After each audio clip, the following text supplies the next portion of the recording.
grandes desafíos, grandes dilemas que enfrenta la Argentina. ¿Cómo salir de esta nueva crisis, de una inflación que se ha vuelto endémica, y encarar el camino hacia el crecimiento? Crecimiento sin ajuste, crecimiento con ajuste. Bueno, de esto vamos a hablar hoy en medio de la discusión presupuestaria para el año que viene con Ricardo López Murphy. Muchísimas gracias, Ricardo, por estar en la Gracias a República. ustedes por invitarme. Bueno, no necesita presentación, diputado nacional por Juntos por el Cambio, miembro de Republicanos Unidos, el líder de esa agrupación política, y ha sido, bueno, una figura política de la democracia argentina, ministro de Economía, Infraestructura y Defensa durante el gobierno de la Alianza. Ricardo, se está dando la discusión presupuestaria. El gobierno, el presidente Alberto Fernández, ha dicho en algún momento que no es muy amigo de los planes y que pensaba el presupuesto nacional como su plan económico. ¿Considera que alcanza un presupuesto para fijar los rumbos de una economía?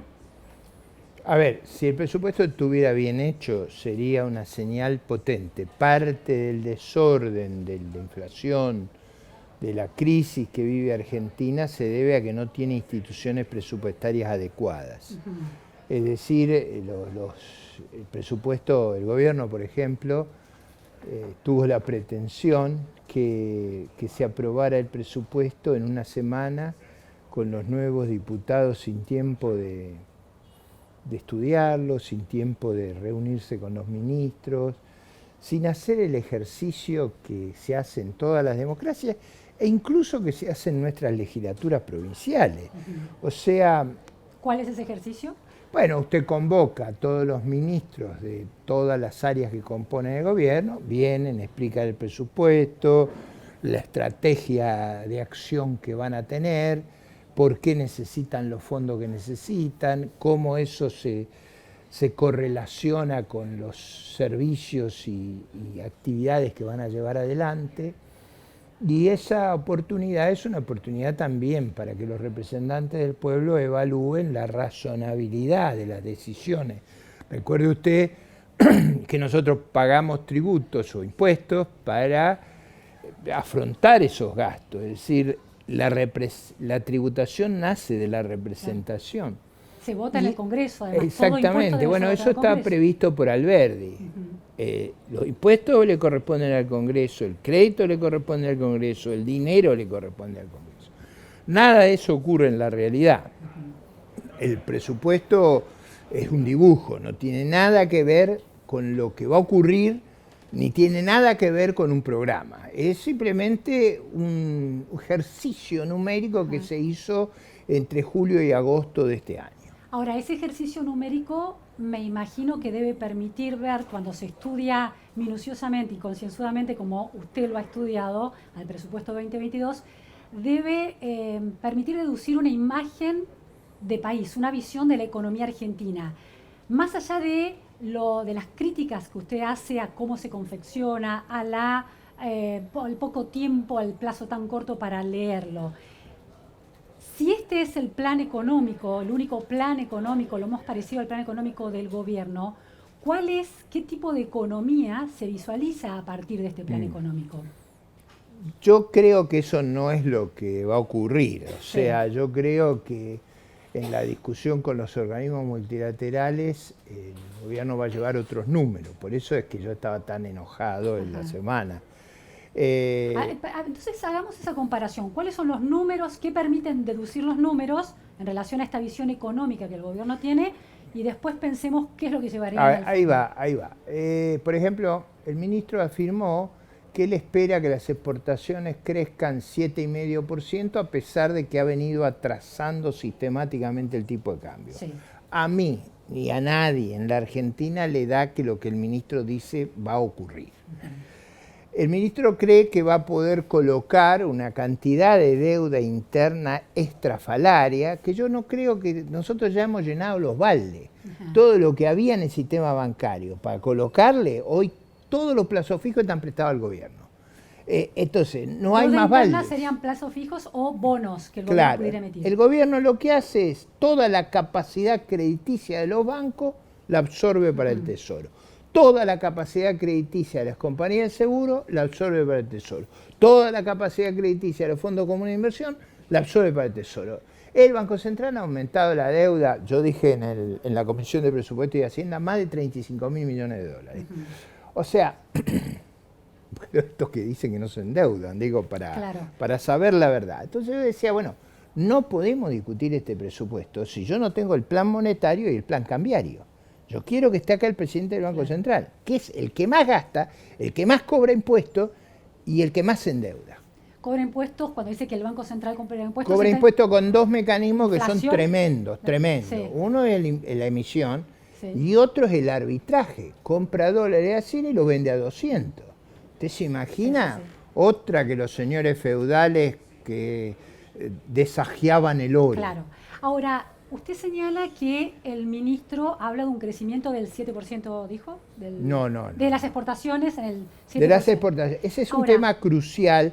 ¿Por qué razón? Porque yo creo que nosotros estamos muy constreñidos en materia de reservas. Tenemos, en mi interpretación, reservas negativas, más vendido a término, yo calculo entre 5 y 6 mil millones de dólares, que no los tenemos. Claro. Entonces, la verdad es que tenemos menos 7 mil. Entonces yo digo, ¿qué es lo que va a hacer usted con esto? ¿Dónde está el financiamiento para comprar las reservas?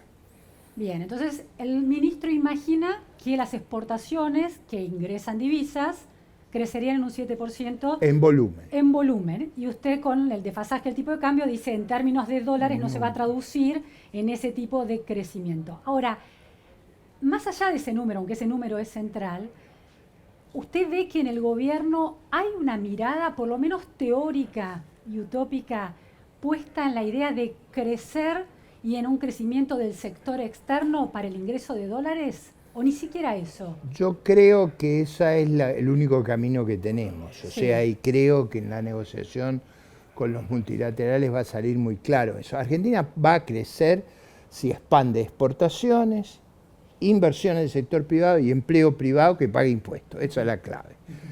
Nosotros necesitamos que la sociedad civil crezca, el sector privado crezca, y eso permita financiar ese inmenso sector público que tendrá que ir reduciéndose. El crecimiento de esto y la reducción de esto es lo que va a permitir aumentar la productividad y eso va a crear el círculo virtuoso. Ahora, eso no es consistente con la visión que prevalece en el gobierno, que el centro del modelo de crecimiento es cada vez más estatismo, cada vez más impuestos. Otra cosa que debo decirle, a mí me pone muy nervioso, yo soy muy institucionalista. Sí. En nuestras leyes presupuestarias dice que usted no puede poner impuestos. Bueno, hay 3 artículos letales de aumento de impuestos y de autorización de aumento de impuestos al Poder Ejecutivo. El Ejecutivo no puede poner impuestos, sí. ¿Cuáles son? Claro, Alberdi ponía, ¿recuerda usted Alberdi? Sí. Bueno, Alberdi, González Calderón, todos los constitucionalistas. Todo ese mecanismo, crédito, impuestos y gastos, todo está, dinero, todo eso tiene que estar bajo control. Por eso yo en la campaña electoral hablaba de un Congreso fuerte para reconstruir nuestra institucionalidad. Usted decía, ¿cuál tienen que ser las reformas? Una de las reformas que yo ansiaría sería reformar nuestra institucionalidad presupuestaria para la estabilidad y para la credibilidad. Que lo que discutamos en el Congreso sea lo que se haga. Bien, mal, poco, mucho, sea lo que se haga. Mi visión es que para crecer tenemos que sacar ese sobrepeso que le hemos puesto al sector privado. Recuerde usted que hace 15 años el gasto pasó de 12 puntos del producto a 24. Y todo el argumento es cómo vamos a hacer para que crezca más el gasto. Mire, yo escuché, yo creía que estaba en una cámara de tortura. Yo escuché que celebraban que habían subido 16 veces los impuestos. 16 veces, a mí me parece un horror. Y lo celebraban. Entonces, en la discusión que se dio en la Comisión de Presupuesto. En la discusión y los funcionarios del equipo económico. Pero entonces ahí vuelvo a esta cuestión. Por un lado, el presupuesto, según el ministro Guzmán, considera que las exportaciones van a crecer un 7%. Eso yo creo que es vital, Bueno, lo que creo que no claro, es consistente eso, con las políticas. Claro, en eso hay una coincidencia por lo menos teórica de cómo la Argentina tiene que crecer y Absolutamente. en qué sector tiene que crecer. Ahora, lo que usted ve como preocupante es que eso está reñido con que el tipo de cambio se atrasa. Con el tipo de cambio se atrasa y con una felicitación por la suba de impuestos. Es decir, que la financiación está más puesta en la suba de impuestos que en la suba de las exportaciones, finalmente. Y yo diría, hay poco énfasis en reducir los gastos. Hay todo el mundo, me escuché una cosa simpaticísima, se lo cuento porque A ver. yo no salía de mi asombro ahí. El crecimiento del país en el año 2021 es más alto que el que habían pronosticado. Sí. Entonces, en vez de ser el 7,5, 8%, va a ser cerca del 10%. Por el rebote, el famoso rebote. Entonces, el argumento era, ¿y qué vamos a hacer con la recaudación adicional? Yo inmediatamente pensaba reducir el déficit, reducir la emisión, bajar la tasa de inflación. No, ¿a quién entonces el presidente de la Comisión de Presupuesto y Hacienda dice, no se preocupe que ya lo vamos a repartir. Heller está diciendo. Claro, pero digo, es todo un clima de opinión muy distinto al mío, o sea, a mi visión y creo que a la visión de una gran parte de la sociedad civil, o sea, los que acá producen riqueza, los que invierten, los que crean empleo, los que producen innovación, no tienen esa visión. Yo lo siento un rato ahí y no queda uno en la Argentina. ¿Cuál sería entonces, cómo describiría la visión que tiene el sector, que invierte el sector productivo de la Argentina? Y bueno, necesita condiciones parecidas a los países que nos rodean, o a Australia, o a Nueva Zelanda, o a Canadá, o a, digamos, condiciones tributarias, regulatorias que sean favorecedoras del proceso de inversión y de creación de empleo, de genuina creación de riqueza.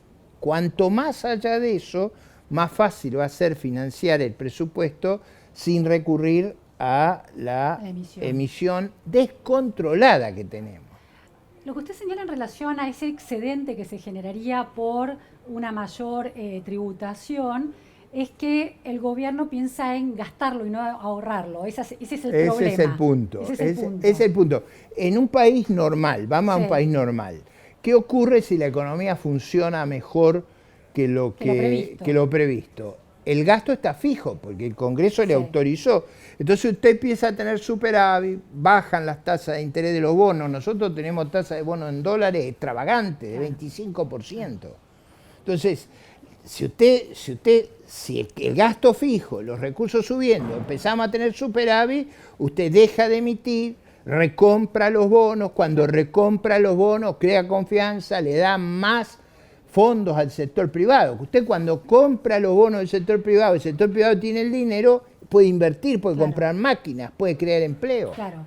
Baja la inflación porque hay menos circulante en la calle, porque la tasa deja de convenir, entonces... Claro, y no es una cosa artificial, es una cosa que ocurre naturalmente. Ahora, es decir, en esas economías el gasto está trabado por la autorización presupuestaria. Claro. Acá, ¿qué es lo que ocurre? Acá el presidente por DNU sube el gasto. Claro. Usted vio que el presidente acá, en la campaña electoral, yo tuve muchos incidentes y voy a presentar un proyecto sobre eso, acá se decía, el presidente puede mandar la ley al Congreso, puede legislar por DNU. No es verdad. Nosotros tenemos una legislación de los DNU. Usted vio la cantidad de DNU que aprobaron. Ahora, eso es patológico. Como es patológico que el presupuesto se discuta en una semana. Yo le invito a usted a hacer el ejercicio de ir a Uruguay, a Chile, a Estados Unidos, a España. En ningún país pasa eso. Ahora, Ricardo, usted decía que el Poder Ejecutivo tiene en 3 casos, en 3 artículos, la autorización para impuestos, para hacer cosas que yo creo que no la tiene que tener. Y si la quiere, lo tiene que tener en un proyecto de ley separado. Entonces discutimos el presupuesto por un lado, el plan monetario, el plan cambiario y en otro lado las leyes impositivas. Ahora, hay una discusión acerca de si dar quórum al tratamiento del presupuesto 2022 o ir o no dar quórum y votar en contra o no dar quórum. Usted estaba planteando no dar quórum. Yo opiné que el procedimiento era tan atroz contra nuestra institucionalidad que no hay que prestarse a eso. por supuesto, creo que una gran mayoría de la oposición va a dar quórum y yo bajaré al recinto del debate. ¿Cómo ve el argumento que dice que si no se le da el quórum, el presupuesto sigue, el Poder Ejecutivo sigue funcionando con el presupuesto 2021 y siendo todavía más arbitrario en la asignación de partidas para el 2022? No, yo creo que tienen un grado de arbitrariedad extremo en cualquiera de los dos casos. Ya Hasta que no quebremos esa ley de los DNU, que digo, ¿cómo era que decía el presidente Menem? El que avisa no es traidor. Sí. O sea, yo aviso, voy por eso, voy a tratar de quebrar esta institucionalidad tan disparatada, tan contraria a los principios de la Constitución Nacional y a reponer el funcionamiento de la Constitución Nacional. Yo quiero que el Congreso sea fuerte. Es verdad que sería una batalla grande. Yo quisiera que, como en Estados Unidos, hubiera una comisión de conciliación del presupuesto y un comité de apropiación. ¿Cuál es la ¿Cuál función de sería cada uno? la apropiación? Sí. Yo estaría fijando el presupuesto de educación, de defensa. Usted tendría que discutirlo con los diputados en detalle cada cosa. En Estados Unidos discuten hasta el misil que van a comprar y dónde lo van a comprar. Ahora solamente existe el de conciliación. Ahora existe el de conciliación, existen los techos, números y un grado de flexibilidad. Ahora, la arbitrariedad está también, por ejemplo, en la pauta inflacionaria para el año que viene, fijada, de acuerdo con el ministro Guzmán, en 33%. Fue insólita la de este año, 29%. Ya se bueno, y terminó en 50. La de 33. Eso ahí le da otro mecanismo por el cual usted puede hacer lo que quiere. Ahora, no ir al quórum no resta poder de presión para, por lo menos, volver más realista esa pauta inflacionaria dentro del presupuesto. Fíjese, una forma de dominar la inflación que sería muy práctica, muy potente, eso ahí da resultado enseguida, sería que le quitáramos todas las autorizaciones para mirar el presupuesto nominal y una vez fijado no lo podamos tocar. Ahí se van a cuidar, porque ahí necesitaría una ley cada vez que lo modifique. Cada vez, mire, el otro día me venían con un proyecto y yo digo, ¿cuánto cuesta esto? No viene al caso el proyecto para no poner en ridículo a los diputados. ¿Cuánto cuesta? ¿Cuánto cuesta para adelante? ¿Quién ha hecho las cuentas? No, eso nosotros no hacemos cuenta, nosotros respondemos a las necesidades. ¿Y quién las va a pagar? Yo, por ejemplo, a varios de los diputados les dije, mira, mientras esté yo acá, y si puedo evitar, no va a pasar un proyecto que no sepamos cuánto cuesta y cuánto cuesta para adelante. Claro, de dónde salen los fondos y cómo se sostienen. Claro, esa otra cosa que me gustaría meter. Hay veces que no doy abasto, como usted dice que me ve cansado, voy a estar sin dormir. Sí, le decía al principio, 7 antes por de arrancar, 24. Lo Pero digo, tendríamos que tener una norma que cuando usted quiere meter un proyecto, usted tiene que explicar cómo lo va a financiar en el futuro. ¿Qué partida y cómo se sostiene en el futuro? futuro? Por ejemplo, nunca hubiera podido poner las moratorias previsionales si hubiera hecho eso. Claro. Varias preguntas que me parecen estructuralmente interesantes y pueden derivar en reflexiones suyas interesantes. Todo está puesto en la idea de que el país tiene que crecer y las exportaciones tienen que crecer. Ahora, la inversión. La inversión, exportaciones, todo tiene que crecer. Ahora hay una desconfianza enorme de los argentinos que hace que manden sus dineros al exterior. Y no le pongo la palabra fuga porque no es una consideración moral, sino una consideración práctica. Esa cuestión del crecimiento deriva en mayor inversión en la medida en que no hay confianza en el gobierno y en el Estado. Ahí viene parte de resolver esta normativa presupuestaria y monetaria. Si usted dependiza al Banco Central y rompe el vínculo entre el Banco Central y el Tesoro, hoy el Banco Central es la segunda tesorería. Claro. Si usted rompe ese vínculo, si fija bien el presupuesto, la inflación se termina. Parte de la desconfianza de la gente es esa inflación descontrolada. Parte de la desconfianza de la gente es esa idea confiscatoria de los impuestos. Claro. Vamos a sacar todo lo que tenga. Vamos a negociar con el FMI para ver dónde están los paraísos fiscales que plantea la vicepresidenta. Sí, bueno, ahí está el caso de Muñoz. Usted vio que el juez Ercolini pide la extradición del mexicano. Cuando venga el mexicano acá, nos vamos a enterar de un montón de cosas. Ahí está Alex Saab, el otro que se ocupaba de estas cosas, el de Cabo Verde, que está ahora en... Pero esos son personas... No, esos son grandes operadores de los mercados negros, de los negocios de armas, de los negocios de droga, de las satrapías de la que tenemos en corrupción de los América gobiernos, Latina, de los gobiernos totalitarios, que son los más corruptos que hay. Usted en Venezuela lo que sabe es que ahí hay un cártel de corrupción. Pero lo llevo a otro terreno, a aquel empresario argentino, aquel particular que genera un excedente, un ahorro, lo convierte en dólares y ante la inseguridad jurídica de Argentina, ante una visión del gobierno confiscatoria como usted plantea, decide crear legalmente en el circuito legal de refugios Bueno, puede irse a Uruguay. Sí, Uruguay, digamos, paraísos fiscales, pero dentro del sistema legal decide sacar la plata del país. ¿Cómo se revierte esa desconfianza? Creando confianza. ¿Cómo se crea?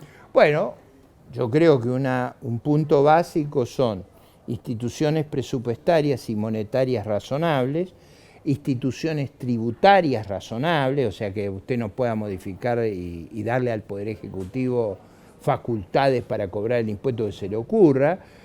Pero entonces para el año que viene no se van a crear. Entonces va a haber, bueno, según yo el creo ministro que Guzmán, crecimiento de exportaciones, pero los exportadores no necesariamente van a retener sus ganancias en Argentina y las van a invertir. Bueno, es decir, en general, usted tiene que reconocerme que 200 pesos es un precio caro. Sí. O sea, es un precio que en general la Argentina está barata. Si usted cree que hay una mínima posibilidad que nos recuperemos, este es un muy buen momento para comprar cosas porque está baratísima Argentina. Ahora, ¿por qué está tan barata? Bueno, pues está esta gente que genera pánico. Claro. Entonces, ¿usted qué tiene que hacer? Bueno, tenemos que ganarle las elecciones, ya dimos el primer paso. Y yo estoy esperanzado en eso. Si damos el primer paso, si armamos un programa adecuado, si armamos una narrativa adecuada, una gobernanza adecuada, por ejemplo, no se pelean adentro de la coalición como se pelean ahora, eso es falta de gobernanza. Pero eso es para dentro de 2 años y eventualmente junto No, con el bueno, cambio pero gana, usted no, el capital no espera el final, el capital se anticipa. Parte de los problemas que tuvo Macri se debieron que cuando en el 13 se vio que Cristina no se quedaba, mucha gente empezó a traer y a comprar bonos. Claro. Y eso le dio a Cristina la posibilidad de terminar sin una crisis. Digamos, había una inmensa crisis, pero no era sintomática. Claro, a la espera de la llegada de Cambiemos, usted anticipa. Se anticipa una mejora de la economía. Es claro. Yo diría que esta vez el efecto ese va a ser mucho menor, porque la verdad que la gestión anterior fracasó, y fracasó porque probablemente hizo promesas que no podía cumplir y no tuvo una narrativa precisa sobre los dilemas que enfrentamos. Eso yo también veo un gran cambio. Usted... Digo, no quiero lucir arrogante, pero el discurso más aplaudido el otro día fue el mío. Y usted sabe que yo no soy concesivo. Voy muy a fondo, voy muy práctico, es decir, trato de que veamos los dilemas. Eso es lo que tiene que hacer un líder político. Explicar los dilemas y por qué rumbea para un determinado lado. Que hay un cambio cultural de alguna manera que la sociedad está Yo veo un cambio absorbiendo. Grande. Yo soy en eso muy optimista. Crecimiento, la gran frase que se instaló en las últimas semanas es, recuperando algún concepto de Néstor Kirchner, no puede haber primero el crecimiento y después la redistribución. Ambas cosas son simultáneas. Por ejemplo, teóricamente podría usted compartir esa idea. Sí, a ver, los países que crecen, y crecen mucho, por ejemplo, si nosotros crecemos muy fuerte, y sobre todo en empleo, la mejora en el nivel de vida de la gente va a ser espectacular. Si nosotros logramos que crezca el empleo privado, formal, eso sube la productividad, sube las garantías sociales, sube los resguardos. En la medida que el país crece, la gente que está sin empleo... la torta crece, la participación. Pero no solo eso, sino que crece mucho más para ellos. Claro. Además, si usted baja el riesgo país, el riesgo país es la remuneración del capital. Si en Uruguay es 2 y acá es 25, acá es como entrar a un casino. Usted juega a ver si sale la bola, si no hacen una locura. En cambio, si tranquilizamos, si bajamos el riesgo, al bajar el riesgo, la fracción que va al capital es menor, es mayor la fracción que va al trabajo. Sí, el incentivo para invertir es más alto que el incentivo para especular, de alguna manera. Y, es decir, usted empieza a tener más confianza significa más empleo y más salario. Cuanto más rápido nos desarrollemos, la clave de la distribución del ingreso es la homogeneidad. Si usted lograra que el capital humano fuera homogéneo, eso bajaría enormemente la desigualdad. Por eso los países nórdicos son igualitarios, porque su capital humano es muy homogéneo. Nivel educativo, por ejemplo. Ese es un insumo decisivo del capital humano. La nutrición es claro. el desarrollo neuronal que se produce entre el útero y los 2 años y medio.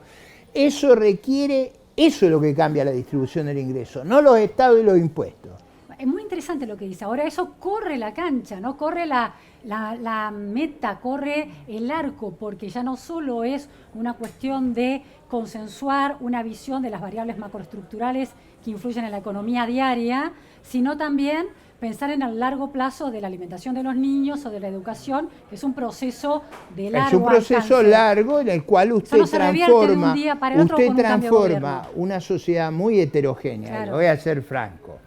Usted salga de Puerto Madero, del barrio que está acá alrededor de este lugar, y córrase hasta González Catán o Virrey del Pino, usted va a ver una heterogeneidad social extraordinaria. Sí. Y le digo, si usted cruza de los distritos de la Pampa Gringa en Santa Fe a los lugares más pobres de Santiago del Estero, usted ve una inmensa heterogeneidad. Sí. Lo que usted ve en Suecia, en Dinamarca, en Noruega, en Corea, en Japón, en Taiwán, es una inmensa homogeneidad. Yo me voy a hacer un cuento de hace muchos años atrás. Yo fui a Taiwán hace 31 años atrás. Lo que me asombró en Taiwán respecto a Acapulco, es que en Acapulco usted veía a los ricos adelante y los pobres atrás. En Taiwán toda la gente que estaba en la iglesia vestía igual. Vestía, digamos, era la misma ropa, hace 31 años. O sea, ¿qué es lo que había ahí? Era una sociedad mucho más homogénea, que se basaba en el trabajo, que no se basaba en el clientelismo, que no se basaba en el empleo público. Todo eso empobrece. 2 últimas cuestiones, Ricardo, en relación a esta idea. El empleo público, recuerde que empobrece. Los planes empobrecen, generan vicios, generan degradación, espantan el capital. La expansión del empleo público sin ninguna hace mucho daño, hace mucho daño cuando es un empleo inservible. Claro. O sea, si usted tenía cuando yo era ministro 2 millones y ahora tiene 4, con tecnologías muy superadoras, imagínese si la nación hiciéramos la misma cuenta. Claro. 2 últimas cuestiones. En este cambio cultural que se está dando en el debate argentino, por el ingreso de conceptos como racionalidad en el gasto, de déficit cero, consideración de la libertad individual para manejar los propios ahorros, hay una idea que, no es la... Y construir una sociedad más homogénea. Una sociedad donde no haya excluidos, donde usted no tenga esa élite depredadora que tenemos, porque nosotros tenemos una élite depredadora. Es una élite, los políticos o los una élite depredadora porque asigna beneficios, que no tienen que ver con la productividad, la innovación, sino con los privilegios que otorga el poder. Bien. Viene esa definición y la pregunta es, ¿quiénes la integran? ¿La clase política? Básicamente los empresarios eso solo lo puede construir la política. La política puede construir eso o puede construir otra cosa. Pero hay empresarios que son también cómplices de ese sistema. Si a usted yo le hago un regalo, si a usted le doy, por ejemplo, un ROE, vamos a hacer como hacía Cristina en el gobierno anterior, que decía, nadie puede portar trigo, solamente mi amiga. Se imagina, usted compraba a la mitad de lo que valía y lo vendía al doble. ¿Por qué? Porque era amiga. El dedo de Cristina es mucho peor que la mano artrítica de Adam Smith, acuérdese de eso. El capitalismo de amigos. Capitalismo de cuate, eso ha sido la principal tragedia, no de Argentina, sino de América Latina. Por eso todos quieren que sea política, que ellos le digan a los amigos quién gana, quién pierde. Mire, yo presencié un incidente en la Comisión de Presupuesto y Hacienda que alguien preguntaba a quién le pagaron la fiesta del viernes pasado. Sí. ¿Quién pagó? ¿Por qué la tiene que pagar el Estado la fiesta de una facción política? Le hago esta pregunta. Hay mucho reproche a partir de las cifras de inflación que se conocen todos los meses al sector textil, porque es uno de los que más aporta indumentaria a la suba de la inflación, y hay mucho reproche del modo en que se está subsidiando ese sector en la Argentina. ¿Coincide con esa mirada? Yo creo que lo mejor que podríamos hacer es tener una economía muy abierta, y a estos tipos de cambios altos no hay ningún riesgo. Nosotros debemos ser grandes exportadores. Explique eso, ¿por qué hay cambio Cuando alto? Cuando un tipo no de cambio alto, usted no tiene riesgos. ¿Cuándo es que usted tiene que tener cuidado, o por lo menos no es sano? es cuando usted se endeuda para traer los dólares por deuda y no traerlos por exportación. Usted no va a poder traer chuchería. Para traer va a tener que vender. Claro. Y usted, porque nosotros no tenemos crédito, tiene que vender más de lo que compra. Claro. Para generar el superávit. ¿Para qué el superávit? Para pagar los intereses que son chicos de la deuda, pero para también acumular reserva. Nosotros vamos a un modelo asiático de crecimiento. Interesante. Educación de calidad, homogénea, para eso tiene que hacer que todos los chicos vayan a la escuela, que haya doble escolaridad en los barrios marginales, han gobernado esta gente homogeneidad muchos años. Es equidad, no es igualitarismo. Digo, yo hago diferencia entre equidad e igualdad. Yo digo equidad y devolverle el esfuerzo a cada uno según lo que hizo.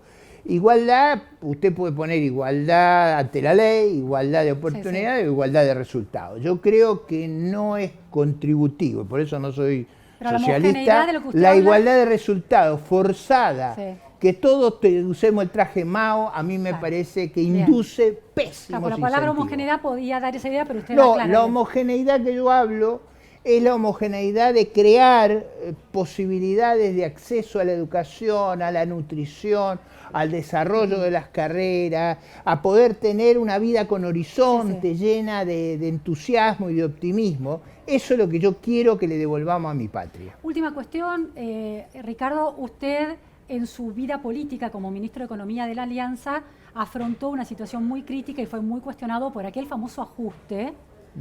¿Por qué sigue habiendo tanta resistencia en la cultura política, económica y social argentina a la idea del ajuste como racionalidad en el gasto? A ver, vamos ahí podemos hacer una discusión interesante.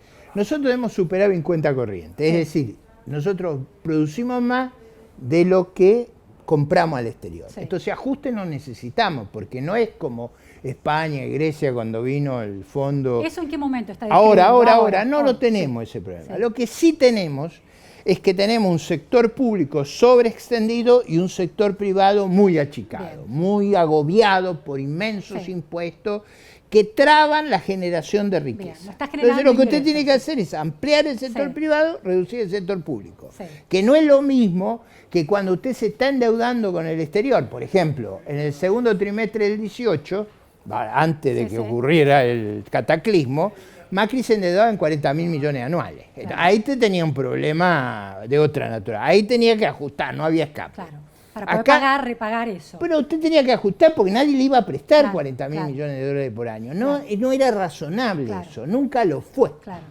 Digo, eso estuvo mal hecho. Entonces, una de las cosas que a mí me llena de optimismo es que la oposición aprendió. No va a ser los errores que cometió en el 16. Ahora, ¿por qué se discute tanto de ajuste si usted dice que no es necesario el ajuste? Bueno, no, porque ellos consideran ajuste, la política, perder el control sobre toda la sociedad y poder atosigarla a impuestos y después darle a los amigos. La idea es, le saco a todo y le doy a mis amigos. Por eso se enriquecen los amigos del poder. ¿Y la diferencia con esta discusión sobre el ajuste, con la discusión de su ajuste, tiene que ver con las condiciones del sector externo? Nosotros teníamos en esas circunstancias precios internacionales que eran 1/3 de los de ahora. Es decir, los commodities. Mi nivel de vida depende de mi productividad y del valor de lo que yo vendo. Argentina tiene una productividad inmensa en la feracidad de su cadena agroindustrial. Tiene los mejores agricultores y productores del mundo. Los mejores por una diferencia abrumadora. Los nuestros parten con una carga que es 60% más alta que el resto. O sea, tienen que llevar una mochila inmensa. No hay igualdad de oportunidades. No, pero además con esa mochila inmensa son capaces de quebrar al resto. Son unos fenómenos. Ahora, si el precio de esos bienes cae a 1/3, es como si su salario cayera a 1/3 y usted me dijera no hay horas de trabajo con que lo puedo compensar. Yo le diría, no hay forma. Usted va a tener que acomodarse. Lo que yo decía era, acomodémonos un poquito, porque era muy poquito. ¿Era poquito? Era muy poquito. ¿Cuánto era en términos porcentuales? 0,6 del PBI, era una cifra, 2.000 millones, 95.000 millones de gastos. Era una cosita chiquita, ¿por qué? Porque teníamos financiamiento para aguantar porque yo sabía que ese precio no aguantaba, iba a subir. Nunca imaginé que iba a subir como subió de 130, de 140 a 600. Con 600 y López Murphy a cargo hubiera sido algo increíble. Pero no lo digo arrogantemente. No, entiendo. Digo, con disciplina, con seriedad, con transparencia, con decencia, creyendo en la economía de mercado, respetando los derechos de propiedad, hubiéramos entrado en un cohete de crecimiento. Faltó un cambio cultural en ese momento que permitiera entender faltó eso. Comprensión del problema. Por ejemplo, comprender que nuestro nivel de vida depende de la productividad y del valor de lo que vendemos. Claro. Lo que es increíble que a este gobierno le vaya mal, con 12.000 millones de dólares más por las commodities, que los precios explotaron, con Brasil y Chile creciendo a todo lo que da, con el regalo del Fondo Monetario Internacional. Nosotros pagamos la deuda al fondo por el regalo que nos da el fondo. O sea, no hacemos esfuerzo. Y por la inflación a favor. Y con la inflación brutal, con todo eso, perdieron las elecciones. ¿Sabe el esfuerzo que hay que hacer cuando la cancha está así a su favor para perder? Y perdieron igual. Muchísimas gracias, Ricardo Gracias. López Murphy. Esto fue todo por hoy en la repregunta. Gracias.